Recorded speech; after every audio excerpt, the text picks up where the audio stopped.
Singh drama के बारे में पढ़ेंगे।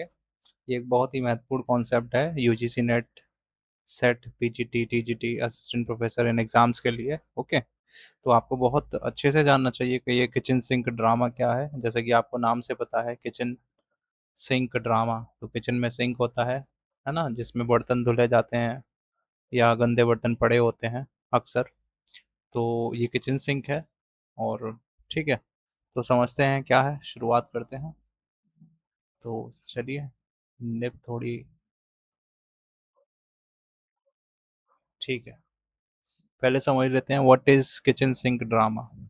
Kitchen sink drama is a style of British realistic drama. ये एक स्टाइल है ब्रिटिश रियलिस्टिक ड्रामा का, है ना। इसमें रियलिटी दिखाई जाती है फैमिलीज की, कॉमन फैमिलीज की, that portrays the everyday lifes. ये एवरीडे लाइफ को दिखाता है। किचन हमारे एवरीडे लाइफ में यूज होने वाली जगह है। एंड स्ट्रगल, और स्ट्रगल को दिखाता है of ordinary working class people, जो साधारण लोग हैं, वर्किंग क्लास हैं, नॉट एरिस्टोक्रेसी, वर्किंग क्लास, जो रोजमर्रा की जिंदगी में काम पर जाते हैं, घर वापस आते हैं, है ना। और फैमिली कॉन्फ्लिक्ट दिखाए हैं इसमें, अनएम्प्लॉयमेंट दिखाया है, बहुत सारी चीजें हैं और आगे हम बात करेंगे। द प्लेस फोकस ऑन, ये वाले जो किचन सिंक ड्रामा कैटेगरी है, इसके जो प्लेस हैं वो जनरली फोकस करते हैं पॉवर्टी पे, कि गरीबी है, झगड़ा होता है फैमिलीज में, है ना, कॉमन जो फैमिलीज होती हैं, फैमिली कॉन्फ्लिक्ट दिखाए हैं इसमें। तो इनमें दिखाई जाती हैं कि रोज जो घरों में लड़ाइयाँ होती हैं उन सब के बारे में, अनएम्प्लॉयमेंट, कि लोगों के पास काम नहीं है, नेगेटिविटी है। ये पोस्ट वर्ल्ड वॉर की बातें हैं, जब वॉर के बाद में अनएम्प्लॉयमेंट हो गया था, लोग अनरेस्ट थे, अनरेस्ट की सिचुएशन में थे, है ना, बहुत ज़्यादा टर्मोइल था, सोशल इनइक्वालिटी थी। तो ये ड्रामा दिखाते हैं कि सोसाइटी में कैसे सबको बराबर का जो दर्जा है वो नहीं है, इंसाफ भी जो एरिस्टोक्रेसी के लोग हैं उनके लिए अलग है, जो पुअर लोग हैं उनके लिए अलग है। फ्रस्ट्रेशन दिखाई है पुअर मैन की, कॉमन मैन की, है ना, यंग मैन की। इसी में आगे चल के हम लोग एंग्री यंग मैन मूवमेंट भी देखेंगे, ब्रोकन रिलेशनशिप्स, ये चीज़ें, इन सब के बारे में बात करता है किचन सिंक ड्रामा। ठीक है, याद रहेगा। इजी डेफिनेशन में हम कह सकते हैं kitchen sink drama is a realistic, reality पे फोकस करता है, theatre about the problems of ordinary working class families. ये डिस्कस करता है ऑर्डिनरी वर्किंग क्लास फैमिली की प्रॉब्लम्स को। ठीक है, तो इतना समझ में आया कि किचन सिंक ड्रामा क्या है। Why is it called kitchen sink, क्यों कहा जाता है। देखो, पुराने टाइम में पहले पेंटिंग्स बनाई जाती थी। During the 1950s many playwright, many plays shows realistic homes. और पेंटिंग्स में वो अपनी ये रियलिस्टिक पेंटिंग बनाई जाती थी, तो उनमें ये दिखाते थे कि कैसे किचन का पेंटिंग बनाया, उसमें लोग खड़े हैं, बात कर रहे हैं, झगड़ा कर रहे हैं। तो ये वहीं से इंस्पायर है।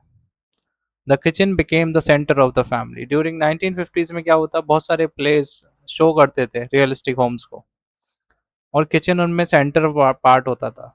The kitchen became the centre of the family life. The audience could literally see sink, वो देख सकते थे सिंक ड्रामाज में जो होते थे, वहां पे परफॉर्म होते थे। स्टोव्स, डर्टी डिशेस, झूठे बर्तन, है ना, स्मॉल रूम्स, छोटे छोटे कमरे, एवरीडे हाउस होल्ड ऑब्जेक्ट्स, ये सारी चीजें उसमें पोर्ट्रे की जाती थी। Hence the name kitchen sink drama, और इस तरह से इसका नाम किचन सिंक ड्रामा पड़ा। इसका बैकग्राउंड देख लेते हैं। ये 1950 60s में ये इस डेकेड में रहा, 50 से 60s तक। तो याद रखना, 1950s से लेके 1960s तक किचन सिंह ड्रामा रहा। कंट्री, ये शुरुआत हुई थी इसकी इंग्लैंड में, ब्रिटेन में, और इसका डेवलपमेंट हुआ after world war. World war two के बाद, जैसा मैंने बताया कि सोसाइटी थी उसमें गैप आ गया था, रिच लोग और रिच हो रहे थे, पुअर और पुअर हो रहे थे, तो वहाँ पे एरिस्टोक्रेसी, पुअर पुअर क्लास में गैप था। उसकी वजह से अनरेस्ट भी था, वॉर हुई थी, डेथ्स हुई थी बहुत सारी, और लोगों का फेथ भी शेक हुआ था, चर्च में लोगों का फेथ कम होने लगा था। तो उस वजह से ये सारी चीज़ें होने लगी थी। तो after world war two there was unrest in society, और उस वजह से ये सारी चीज़ें हो रही थी। सोसाइटी इकोनॉमिक हार्डशिप चल रही थी उस टाइम पे, क्लासिकल क्लास इन इनइक्वालिटी थी, जैसे मैंने बताया, है ना, एरिस्टो क्लास थी, और कॉमन मैन थे, कॉमन पीपल थे, गैप बढ़ता जा रहा था, पुअर पीपल थे, यूथ फ्रस्ट्रेशन था, लोगों के पास नौकरियां नहीं थी, अनएम्प्लॉयमेंट था। तो उस वजह से भी फ्रस्ट्रेशन था, और इसी की वजह से एंग्री यंग मैन मूवमेंट भी आया। डिससेटिस्फेक्शन ऑफ सोसाइटी, सोसाइटी में सेटिस्फेक्शन नहीं था। Young writers wanted realistic theatre, और जो यंग राइटर्स थे उनको रियलिस्टिक थिएटर चाहिए था इंस्टेंट ऑफ रोमांटिक ड्रामा, और वो रोमांटिक ड्रामा पसंद नहीं करते थे, सारी चीज़ें फैंसी हों, सारी चीज़ें आइडियल हों, वो सब नहीं चाहिए, उन्हें रियलिटी चाहिए थी। अब रियलिटी का टाइम था, तो देखो लिटरेचर भी अपने टाइम के साथ चेंज होता है ना। तो ये सारी चीज़ें हैं। इसके बाद एंग्री यंग मैन कनेक्शन भी है इसका उससे, अभी बताया ना, एंग्री यंग मैन मोमेंट। तो kitchen sink drama is closely connected with the angry young man movement, closely, बहुत क्लोजली कनेक्टेड था। ये राइटर क्रिटिसाइज करते थे ब्रिटिश क्लास सिस्टम को, एंग्री यंग मैन मूवमेंट के जो राइटर थे वो भी यही करते थे। ब्रिटिश क्लास सिस्टम था, अपर क्लास लोअर क्लास, और गैप बढ़ता जा रहा था इनके बीच में। तो ये क्या है, class system. Social injustice, society में इनजस्टिस भी पैसे वालों के लिए है ना, तो वो सारी चीज़ें भी इसमें दिखाई गई हैं। कंजर्वेटिविज्म, तो इसमें दिखाया था कि कैसे कंजर्वेटिव हैं लोग। हिपोक्रेसी दिखाई है, जो बड़े लोग हैं उनके पास सारी अपॉर्चुनिटीज़ हैं, लिमिटेड अपॉर्चुनिटीज़, जो पुअर पीपल हैं उनके पास अपॉर्चुनिटीज़ ही नहीं है। तो ये सारी चीज़ें दिखाई जा रही थी। कैरेक्टरिस्टिक्स क्या थे, मेजर फीचर क्या थे, रियलिज्म पे फोकस करता था ये, है ना, रियलिस्टिक था, रियलिटी पे बेस्ड था। वर्किंग क्लास कैरेक्टर्स थे, जो डेली कमाते थे, डेली खाते थे, बहुत रिच नहीं थे, बिजनेस नहीं थे, एवरीडे लैंग्वेज, बहुत कॉमन सी भाषा बोलते थे, हमारे तुम्हारे जैसी। वो लोग बड़े ही साधारण से हुआ करते थे। डोमेस्टिक सेटिंग, जो सेटिंग होती थी वो डोमेस्टिक होती थी, किचन दिखाई जाती थी, डिशेस दिखाई जाती थी, डर्टी डिशेस दिखाई जाती थी, और ऑब्जेक्ट्स दिखाए जाते थे जो एक किचन में होते हैं, स्मॉल रूम्स दिखाए जाते थे, है ना। तो ये सारी चीज़ें क्या हैं, एक पुअर मैन के पास ही पॉसिबल है। और तो ये सारी चीज़ें थी। फैमिली कॉन्फ्लिक्ट दिखाए जाते थे कि कैसे फैमिली में कॉन्फ्लिक्ट हैं किसी किसी वजह को लेकर, कभी अनएम्प्लॉयमेंट को लेके, कभी रिलेशनशिप्स को लेके, कभी कोई और वजह। सोशल क्रिटिसिज्म था, सोसाइटी में चीज़ें बेहतर नहीं थी, उसकी वजह से भी क्रिटिसिज्म था। फ्रस्ट्रेशन था, यंग मैन में बहुत फ्रस्ट्रेशन था उस समय, क्योंकि अनएम्प्लॉयमेंट था। लोगों का फेथ भी डगमगाया था उस समय में, वर्ल्ड वॉर टू के बाद इतनी डेथ देखी तो वो गॉड को भी क्वेश्चन करने लगे, है ना। तो ये सारी चीज़ें होने लगी थी। लोगों का फेथ फेथ में भी कमी आई थी। तो इकोनॉमिक प्रॉब्लम्स हुई थी, है ना, वर्ल्ड वॉर टू के बाद में बहुत इकोनॉमिकल प्रॉब्लम हुई थी ब्रिटेन को, और बाकी सभी कंट्रीज में भी वही हाल था। ब्रोकन ड्रीम्स, लोगों के टूटे सपने थे उस समय में, रिलेशनशिप्स टूटे थे। एंटी हीरो का कॉन्सेप्ट आया था, साइकोलॉजिकल रियलिज्म। सो जो रियलिस्टिक, जो साइकोलॉजिकल रियलिस्टिक चीज़ें थी उन पर लोगों का ध्यान गया। तो ये सारी चीज़ें, थीम क्या थी, पॉवर्टी दिखाई जाती थी, हम लोग ऑलरेडी डिस्कस कर चुके हैं, लेकिन इसको बार बार इसलिए कर रहे हैं ताकि ये चीज़ें हमारे दिमाग में फिट हो जाएं, ये कीवर्ड्स हैं। अगर ये आपके सामने आएंगे तो आप पहचान लेंगे, कितना भी फिर बड़ा क्वेश्चन क्यों ना हो। Marriage problems, relationships, unemployment, loneliness, identity crisis, who am I वाला, है ना, हु एम आई, ये आइडेंटिटी क्राइसिस होता है जब पहचान नहीं पाते लोग कि हम कौन हैं, क्या करने आए हैं। Social class, anger, rebellion, family tensions, gender roles, ये सारी प्रॉब्लम्स थी।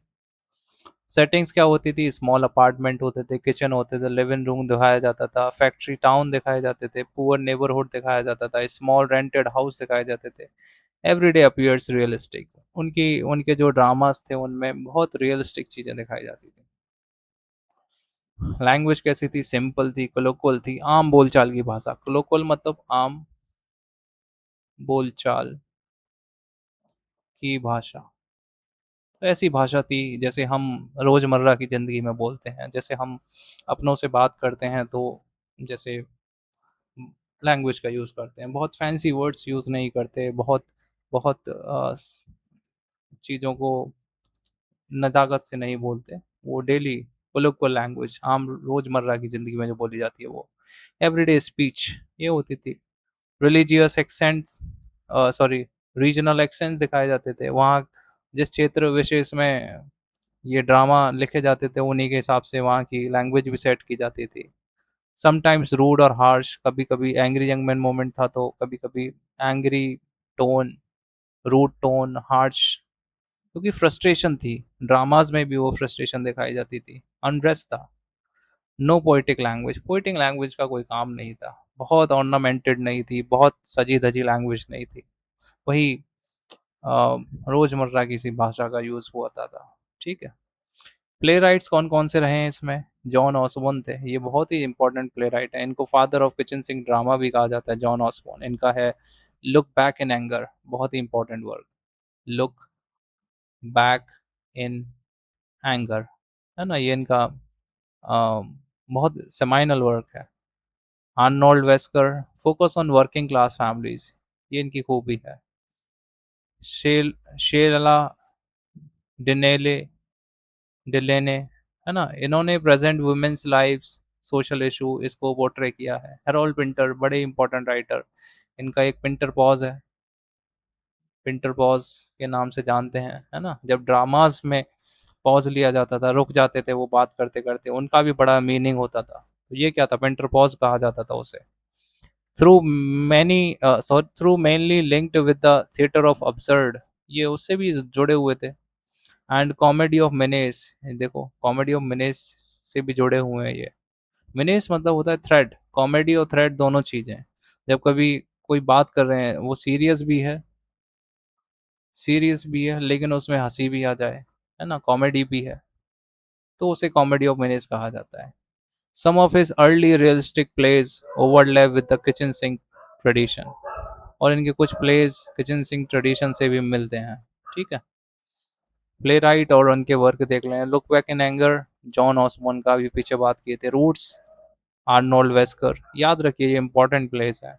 Kitchen soup with barley, Arnold Wesker का है ये भी। अ टेस्ट ऑफ हनी, शेलेंग डेनले इनका है, तो याद रखेंगे। ठीक है। दो वर्क वास्कर आर्नोल्ड वेस्कर के हैं, roots and kitchen soup with barley, और लुक बैक इन एंगर, बहुत इंपॉर्टेंट वर्क है ये जॉन ऑसबोर्न का है। The taste of honey Delaney का है, याद रखिएगा। कुछ एमसीक्यूज करेंगे अभी। ठीक है। ये क्यों ज़रूरी है लुक बैक इन एंगर, क्योंकि ये 1956 में पब्लिश हुआ था। स्टार्टेड किचन सिंह ड्रामा की शुरुआत यहीं से मानी जाती है। ये एंग्री यंग मैन को इन्होंने इंट्रोड्यूस किया, मॉडर्न ब्रिटिश थिएटर को चेंज किया इन्होंने। उस समय पे इस समय तक जो रोमांटिक पोइट्री लिखी जाती थी, अब वो चेंज होके चीज़ें होने लगी। मेन कैरेक्टर जिमी पॉटर है इसमें, याद रखिएगा, पूछा जाता है ये। लुक बैक इन एंगर का प्रोटैगनिस्ट कौन है? तो जिमी पॉटर। जिमी पॉटर क्या है? एक intelligent, angry, frustrated, working class, rebellious anti hero है ये। हीरो तो है, प्रोटैगनिस्ट तो है, लेकिन ये एंटी है, उल्टा एंटी हीरो, है ना। हीरो की खूबी खूबी तो है लेकिन उल्टी खूबी है, देखो जैसे कि एंग्री भी है, फ्रस्ट्रेशन भी है। ये क्रिटिसाइज ब्रिटिश सोसाइटी, ये ब्रिटिश सोसाइटी को क्रिटिसाइज करता है। किचन सिंह ड्रामा और थिएटर ऑफ अब्सर्ड में क्या अंतर है, तो देखते हैं। किचन सिंह ड्रामा, क्योंकि हमने पिछली क्लास में थिएटर ऑफ अब्सर्ड भी किया था कुछ दिन पहले, तो अब उसका अंतर देख लेते हैं। थिएटर ऑफ अब्सर्ड में क्या अंतर है, ये मार्टिन एशलिन ने टर्म दिया था, है ना, याद है ना, पीछे पढ़ा था हमने। और ये मिथ ऑफ सिसिफस जो मिथ ऑफ सिसिफस है ना, उससे भी रिलेटेड है 1942 का थिएटर ऑफ अब्सर्ड। तो ये रियलिस्टिक बेस्ड है और ये अनरियलिस्टिक है। ये वर्किंग क्लास को पोर्ट्रे करता है, ये मीनिंगलेसनेस लाइफ की बात करता है।